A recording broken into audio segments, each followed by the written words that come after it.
I'm joined here at Madison Square Garden by, as he's known, Irish Andy Lee. How are you, mate? That's what they call me in these shows. When I'm back home, I'm just regular Andy Lee. Yeah. Regular Andy Lee. Obviously, we caught up with you probably about a month and a half ago now, ahead of your return to the ring this week at Madison Square Garden against Keandre Leatherwood. You must be pleased to get back in the ring after quite a lengthy spell out, Andy. Yeah, 15 months now, and I'm buzzing to get back in. And if the break, I needed the break, but if anything, it just reaffirmed my desire to fight. And I always intended on coming back, but what a better way to come back? Middleweight championship fight, Madison Square Garden, St. Patrick's weekend, and it's the biggest platform in world boxing. So very honoured to be here, and thank you to Adam Booth and K2 for organising it and putting it on. And I'm ready, very fit now, and a lot of hard work done since we last met, and ready to rock. I know we spoke about this before, but it has been a somewhat of a little bit frustrating period for you in that time, because it's the longest time you've had out, I'm assuming? Yeah, but to tell you the truth, it wasn't frustrating at all. I've been pro 11 years now, but that says 10 years, and I needed the rest, especially the last 3 or 4 years since I became champion, and the build up to the title were very intense, working with Adam, all hard fights, at that top level fight. So I needed the rest. I needed to get away from it and just refresh myself, and but always had an eye to come back. Always kept in touch with Adam and ticked over at home in Dublin, and came back to London early in the new year in Surrey and started training, and the fight came up and it was a perfect opportunity. So yeah, it wasn't that frustrating. I enjoyed it. I enjoyed my year off, and but like I said, if it did anything, that it just deepened my desire to come back and fight, because the want is still there, and the hunger is still there. Obviously, this middleweight mix at the moment, it seems to be, if Golovkin can get past Danny Jacobs, which isn't a given, but if he gets past him, there's a fight with Billy Joe Saunders there, who took the title from you. Where do you fit into this? Because I'm sure you want to sort of spoil all these plans that seem to be getting made involving Golovkin and Billy Joe as well. No, there's Golovkin, Jacobs, and Billy Joe. They are the top 3 guys. Canelo's thereabouts, but I see myself just behind those guys at the moment. And a good win on Saturday would put me right back in the mix, get me active again, and I'll be ready to challenge any of them.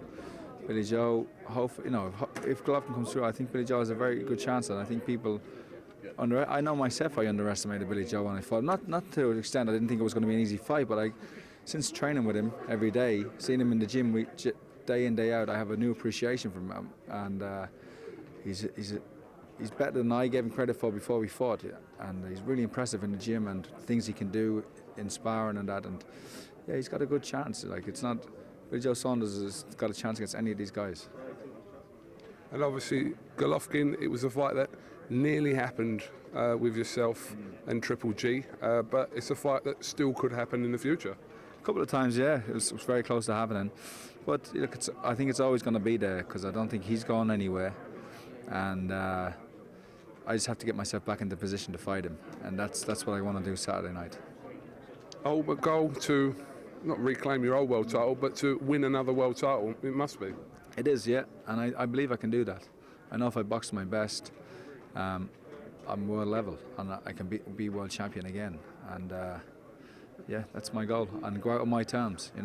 That's what I like to do. I'm on the tail end of my career. I know that's not beyond doubt. 32 now, 11 years professional, but I'd like to challenge for the title, win it, and go out on my terms.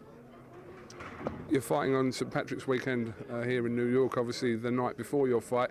Irish sensation, amateur sensation, Michael Conlan makes his long-awaited pro debut, so it's exciting times for Irish boxing.